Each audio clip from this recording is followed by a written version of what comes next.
Hello guys, कैसे हैं आप सब लोग। रिवेंज सीकर की एपिसोड 6 के साथ हाजिर हूँ। अगर अभी तक किसी ने मेरे चैनल को सब्सक्राइब नहीं किया हुआ तो चैनल को सब्सक्राइब कर दे, वीडियो को लाइक और शेयर कर दे, शुक्रिया। तो लास्ट एपिसोड के एंड पे हमने देखा था जियांग वापस आकर फैमिली हेड्स को इस बारे में बताता है कि मिंग बहुत ज्यादा स्ट्रॉन्ग हो चुका है, अब तो वो अपनी की पावर को भी यूज कर सकता है। सभी लोग उसकी बात सुनकर बहुत ज्यादा हैरान हो जाते हैं। ग्रैंडफादर कहते हैं अगर वो लड़का वाकई में ग्रेड 9 के डिसाइपल 5th लेवल पर पहुंच चुका है तो वो लड़का काफी ज्यादा स्ट्रॉन्ग है। हमारे यहाँ पर जी फैमिली में ऐसा कोई भी नहीं है जो उसको हरा सके। मुझे लगता है कि मुझे उसे मारने के लिए और कोई तरीका ढूंढना पड़ेगा। ग्रैंडफादर कहते हैं बहुत ही जल्दी यहाँ पर मार्शल आर्ट्स का कंपटीशन होने वाला है। मैं नहीं चाहता कि मिंग इस मार्शल आर्ट्स के कंपटीशन में हिस्सा ले। कहीं ऐसा ना हो कि वो इस मार्शल आर्ट्स के कंपटीशन को जीतकर रेड सैंड सेक्टर में डिसाइपल के तौर पर चला जाए। यहीं पर ग्रैंडफादर के कजन ब्रदर भी खड़े होते हैं। वो उसे कहते हैं अगर तुम वाकई में मिंग को मरवाना चाहते हो तो हमें नहीं लगता कि जी फैमिली में से किसी को ये करना चाहिए। मेरे पास कोई ऐसा है जो कि ये काम बहुत ही अच्छे से कर सकता है और वो जी फैमिली से भी नहीं है। तुम इस काम का जिम्मा मुझे दे दो, मैं तुम्हें यकीन दिलाता हूँ वो कल तक जिंदा नहीं रहेगा। नेक्स्ट सीन मिंग का दिखाते हैं जो कि एक होटल के रूम में बैठा अपनी बॉडी को कल्टीवेट कर रहा होता है। मिंग सोच रहा होता है अभी तक तो जियांग ने वापस जाकर सारे फैमिली हेड्स को इस बारे में बता दिया होगा कि मैं वापस आ चुका हूँ और मेरी कल्टीवेशन भी वापस आ चुकी है, लेकिन अब जबकि मैंने उनके खिलाफ एक जंग का ऐलान कर दिया है तो मुझे उन सबसे फाइट करना ही पड़ेगी। अब डरने की क्या जरूरत है। मिंग वहीं पर बैठा कल्टीवेट कर रहा होता है कि उसी वक्त उसे अपनी खिड़की में एक साया नजर आता है। वो उसे देखकर बहुत ज्यादा हैरान हो जाता है और जल्दी से अपनी खिड़की खोलकर उसके पीछे लग जाता है। वो बंदा जो भी होता है वो घरों के ऊपर से छलांगे लगाता हुआ वहाँ से भागना शुरू कर देता है। मिंग पहले तो उसे रुकने का कहता है लेकिन साथ ही वो भी उसका पीछा करना स्टार्ट करता है। मिंग कहता है मुझे लगता है कि जी फैमिली वालों ने यहाँ पर भेजा होगा मुझ पर नजर रखने के लिए। जी फैमिली में ऐसा कोई भी वॉरियर नहीं है जो कि मेरा मुकाबला कर सके।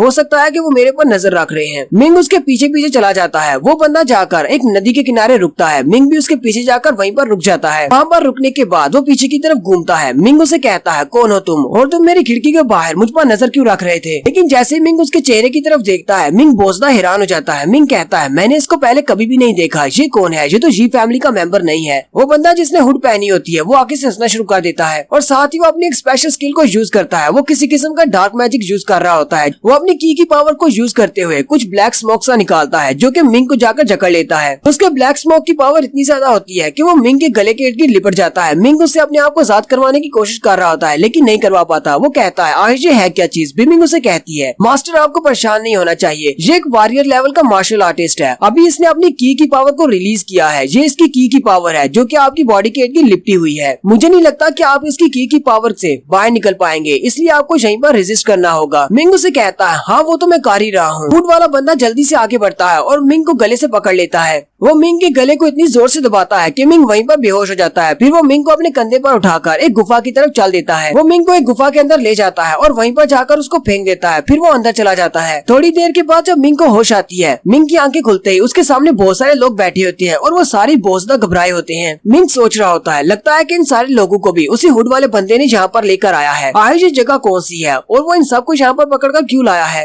यहीं पर एक और बंदे को दिखाते हैं जो कि बहुत ज्यादा डरा होता है और वो रो रहा होता है। लेकिन उसी वक्त एक एनर्जी से बना हुआ बड़ा सा हाथ बाहर की तरफ निकलता है और उसे पकड़कर गुफा के अंदर खींच कर ले जाता है। और उसके बाद गुफा के अंदर से उस बेचारे बंदे के चिल्लाने की आवाजें आती हैं। मिंग भी बहुत ज्यादा हैरान हो जाता है और कहता है आखिर अंदर चल क्या रहा है। मिंग वहाँ पर जितने भी लोग होते हैं उन सबसे बात करने की कोशिश करता है। वो उनसे पूछता है क्या आपको पता है कि यहाँ पर क्या हो रहा है, हमें यहाँ पर क्यों लाया गया है। लेकिन वो सारे लोग डर के मारे बहुत ज्यादा घबराए होते हैं और कोई भी जवाब नहीं दे पाते। मिंग कहता है लगता है कि ये सारे लोग बहुत ज्यादा घबराए हुए हैं इसलिए मुझे जवाब नहीं दे पाएंगे। उसी वक्त वो एनर्जी से बना हुआ बड़ा सा हाथ बाहर की तरफ निकलता है और इस बार मिंग की बारी होती है और वो बड़ा सा हाथ मिंग को पकड़ता है और खींचते हुए गुफा के अंदर ले जाता है और उसे वहाँ पर जाकर पटक कर फेंकता है। जबकि वहीं पर क्लिफ के ऊपर दिखाते हैं वही हुड वाला बंदा बैठा होता है जिसने मिंग को पकड़ कर लाया था। वो हुड वाला बंदा काफी ज्यादा खुश होता है और मिंग से कहता है तुम्हारी एनर्जी काफी ज्यादा अच्छी है, मुझे लगता है कि आज मुझे बहुत ही ज्यादा मजा आने वाला है। मिंग उससे पूछता है तुम कौन हो और तुम मुझे यहाँ पर क्यों लेकर आए हो। वो बंदा उसे कहता है मुझे ये देखकर बहुत ज्यादा हैरानी हो रही है कि तुम मुझे देखकर अभी तक डरे नहीं। बाकी के लोग तो मुझे इस तरह देखकर अपनी पैंट्स को भी गीला कर देते हैं, लेकिन तुम लड़के तुम तो वाकई में बहुत ज्यादा बहादुर हो। चलो फिर ठीक है, मैं तुम्हारे सवाल का जवाब दे देता हूँ कि मैं कौन हूँ और मैं तुम्हें यहाँ पर क्यों लेकर आया हूँ। मैं ब्लैक विंड सेक्टर का हेड हूँ। हमारे सेक्टर के ऊपर दुश्मन ने ने अटैक किया था और हमारे सारे लोग मारे गए। मेरी सारी की सारे लोग जितने भी लोग थे वो सब मारे गए। मैं वहाँ से भाग आया, हालांकि मैं बहुत ज्यादा जख्मी भी था। मुझे अपनी बॉडी को हील करने के लिए और अपनी की पावर को रिस्टोर करने के लिए बहुत सारी एनर्जी की जरूरत थी और मेरे पास एक स्पेशल स्किल था जिसे मैं यूज करके अपनी की पावर को दोबारा से इंक्रीज कर सकता था। और वो स्पेशल स्किल दूसरे लोगों से उनकी की पावर को एब्जॉर्ब करना था। मैं दूसरे लोगों को मारने के बाद उनकी की पावर को चोरी कर सकता हूँ। मैंने अभी तक बहुत सारे लोगों को मारा है ताकि मैं अपनी की पावर को बढ़ा सकूं। तुम मुझे एक डेविल कल्टीवेटर भी कह सकते हो। और रही बात तुम्हें पकड़ कर लाने की, तो कुछ दिन पहले जी फैमिली के एक एल्डर से मिला था। जी फैमिली के मेरे ऊपर बहुत सारे एहसान है, इसलिए मैं उनके एहसान का बदला चुका रहा हूँ। मिंग सोच रहा होता है ये बंदा तो बहुत ज्यादा स्ट्रॉन्ग है क्योंकि ये एक वॉरियर लेवल का है, मैं इसके साथ फाइट नहीं कर पाऊंगा। अब मैं यहाँ पर क्या करूँ, मैं इससे कैसे बच सकता हूँ। मिंग उसे कहती है मास्टर आपको परेशान होने की जरूरत नहीं है, जब ये आपकी बॉडी से आपकी की पावर को एब्जॉर्ब करने लगेगा तब मैं इसको कंट्रोल में कर लूंगी, आप टेंशन न लें। वो बंदा उसे कहता है चलो ठीक है। अब हमारी बातें खत्म हुई और साथ ही वो अपनी पावर्स को यूज करते हुए उसे खींचकर अपने पास ले आता है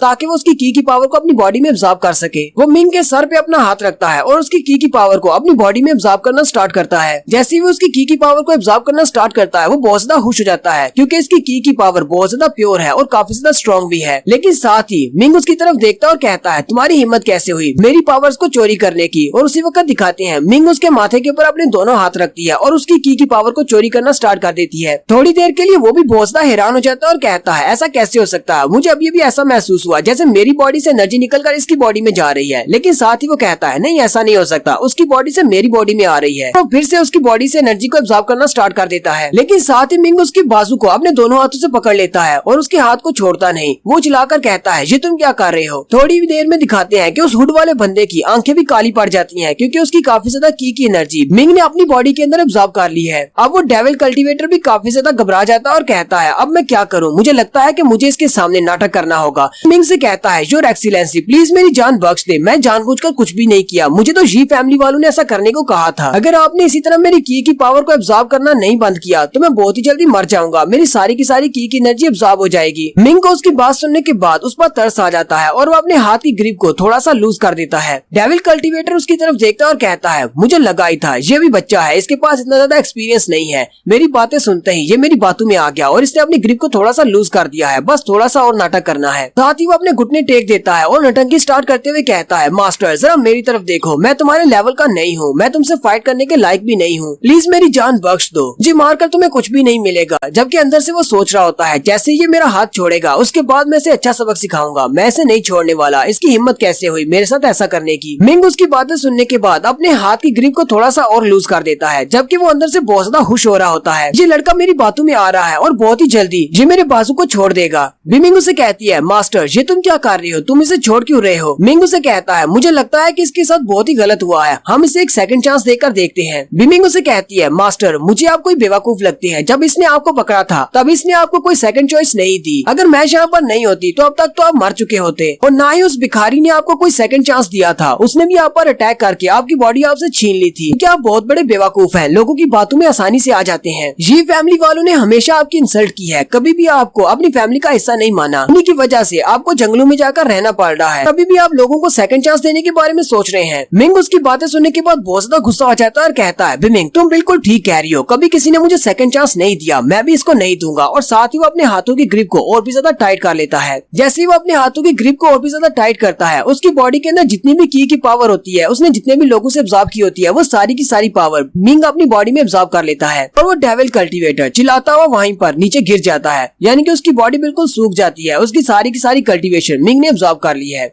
मिंग उस इवल कल्टीवेटर के पास से एक थैली निकाल कर लाती है और कहती है मास्टर इसके पास एक ग्रैब बैग है, मुझे लगता है कि इसने लोगों से इस सारे माल को चोरी किया है, इसके अंदर बहुत कुछ हो सकता है। मिंग जल्दी से उस बैग को खाली करता है तो उसके अंदर से बहुत सारे गोल्ड कॉइन्स और बहुत सारे स्पिरिचुअल स्टोन्स निकलते हैं। मिंग जो देखकर बहुत ज्यादा हैरान हो जाता है और कहता है लगता है ये इवल कल्टीवेटर बहुत ज्यादा अमीर होगा, इसके पास तो बहुत कुछ है। उनमें से एक गोल से एनर्जी बॉल को उठाता है और कहता है मिंग तुम्हें पता है कि ये क्या चीज है, मैंने इसको पहले कभी नहीं देखा। मिंग उसे कहती है ये एक फर्स्ट ग्रेड का स्पिरिचुअल स्टोन है, इसके अंदर बहुत सारी स्पिरिचुअल एनर्जी है, अगर तुम इसे मार्केट में बेचोगे तो ये अकेला स्पिरिचुअल स्टोन 100 किलोग्राम गोल्ड के बराबर है। ये बात सुनते ही मिंग की आंखें भी चमकना शुरू हो जाती है और मिंग कहता है अब तो मैं बहुत ज्यादा अमीर हो चुका हूँ, मेरे हाथ में बहुत सारे स्पिरिचुअल स्टोन्स लग गए हैं। और वो जल्दी से उस सारे माल को उठाकर वापस से बैग में डालना स्टार्ट कर देता है। मिंग से पूछता है उस इवल कल्टीवेटर ने तुम्हारे बारे में कोई बात क्यों नहीं की, कहीं ऐसा तो नहीं कि तुम उसको दिखाई नहीं देती, तुम सिर्फ मुझे दिखाई देती हो। मिंग उसे उसे कहती है, हाँ मैं सिर्फ तुम्हें दिखाई देती हूँ क्योंकि तुमने जो डिवाइन क्लॉक पहना हुआ है मैं उसके साथ जुड़ी हुई हूँ। जब तक तुम उस डिवाइन क्लॉक को पहने रखोगे मैं तुम्हारी बॉडी के साथ जुड़ी रहूंगी और मैं किसी को भी दिखाई नहीं दूंगी। मैं तुम्हारी बॉडी के अलावा किसी की बॉडी को टच नहीं कर सकती जब तक कि तुम किसी दूसरे बंदे की बॉडी को टच नहीं करते। तुमने उसके बाजू को पकड़ा हुआ था, इसी वजह से मैं उसके माथे पर अपना हाथ रख पाई और उसकी एनर्जी को एब्जॉर्ब कर पाई। और साथ ही बिमिंग मिंग से कहती है, लेकिन एक बात हमेशा याद रखना, तुम्हें मेरे ऊपर डिपेंडेंट होने की जरूरत नहीं है क्योंकि मैं हमेशा तुम्हारी हेल्प नहीं कर सकती, मैं सिर्फ स्पेशल केसेस में ही तुम्हारी हेल्प कर सकती हूँ। मिंग उसे कहता है, तुम्हें परेशान होने की जरूरत नहीं, मैं आज के बाद बहुत ज्यादा मेहनत करूंगा ताकि इस तरह का कोई भी इवल कल्टीवेटर मुझे पकड़कर मुझे नुकसान न पहुंचा सके। और यहीं पर हमारी एपिसोड 06 का एंड होता है। एक्सप्लेनेशन अच्छी लगी हो तो कमेंट करके जरूर बताइएगा। चैनल को सब्सक्राइब कर दे, वीडियो को लाइक और शेयर कर दे। शुक्रिया।